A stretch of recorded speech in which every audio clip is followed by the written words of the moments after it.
following demonstration is brought to you by the Rotary District 7090 Center for Coaching. Through this live coaching session, you will get a sense of how impactful this innovative leadership model can be for Rotary.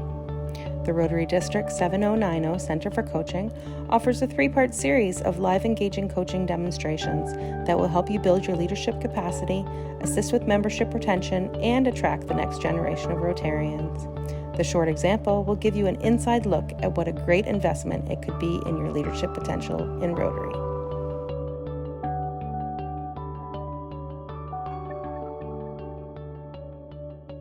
Hi, Kitty. So great to see you again. Hi, Angela. Thanks for having me back. You're welcome. I'm excited to hear about what's going on with you and what you'd like to get out of our coaching session today. Absolutely. So I, as a new Rotarian, I feel like the secret's out that I have a couple skill sets that maybe other people don't have. And so I've been asked to join a couple of committees, and then there's even been, I'll get a little, somebody saying to me at an event, oh yeah, so-and-so is going to reach out to you and they want you to help out with this. I love to help, but I don't want to spread myself too thin, and I don't want to be asked to join everything. So it's a real struggle. I can sense that you're kind of torn between, how much do I do and how to say no to some of these things. Yeah, for sure. So where's your sort of heart and head at in this?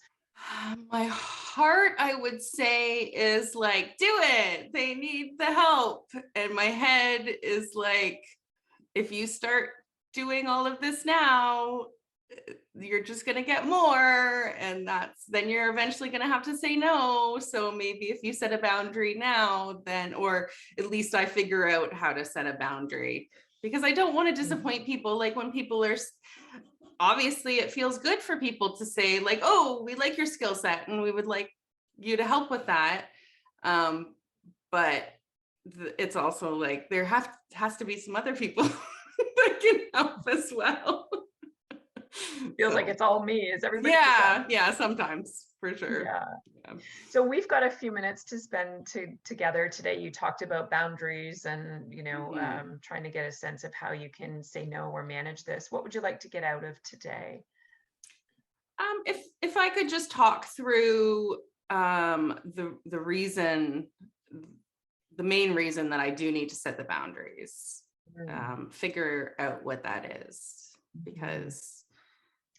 So what's at risk if you don't set any boundaries for yourself at all? Burnout, regretting that I said yes, and resenting what I'm doing. And I don't want to do that. I want to enjoy my time doing it. And what would the value be of you setting boundaries now? That won't happen, that I won't resent saying yes, and I won't resent all the time that I'm taking away from the other parts of my life just to spend on this. So what would you be getting instead? A more balanced life, I think. I definitely feel that Rotary brings me like a sense of accomplishment, but I don't think that it needs to be the only thing that gives me a sense of accomplishment. And so when I had started with Rotary, it was during COVID and I was unemployed at the time. And so it was like really the thing that like I clung to as like my hope.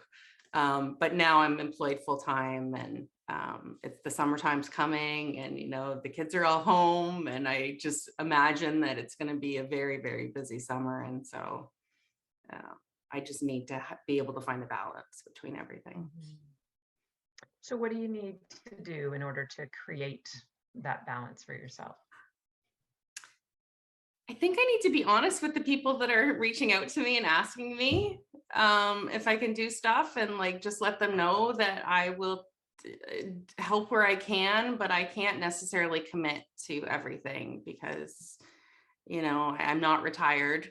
I do have a young family, and they do take up a lot of my time. And so I think that I just like, I've just been like, yeah, sure, I can find the time. And then I find the time, when everybody goes to bed and when I should be going to bed. And I think that if I'm just honest and say like, I can try, or I just can't do it, then that's the route that I have to go. And how does that sort of resonate with you when you say that? I have to be truthful with people and let them know. It makes me a little excited. Like it does, because I am a very truthful person, but I'm also somebody who like will hold stuff back just because I don't want to have to explain myself, or it's just easier to say yes than it is to say no and do some explaining. So to think that, okay, I can be honest and just like, here I am, this is my capacity, take it or leave it, then that makes me like, yeah, a little giddy, actually. Yeah. That's great. Yeah. Giddy is good. Our time is up already. Our time's up. You solved my problem. That's right. Well, I'm happy to help. And, I think what you're going through in Rotary is very, very common for people in Rotary. And I can see the excitement in you now going, okay, I kind of know what I got to do now. Yeah, totally. And like you say, the giddiness to go ahead and do it. So all the best with that, and look forward to connecting with you again. Thank you, Angela. We'll see you soon. Bye.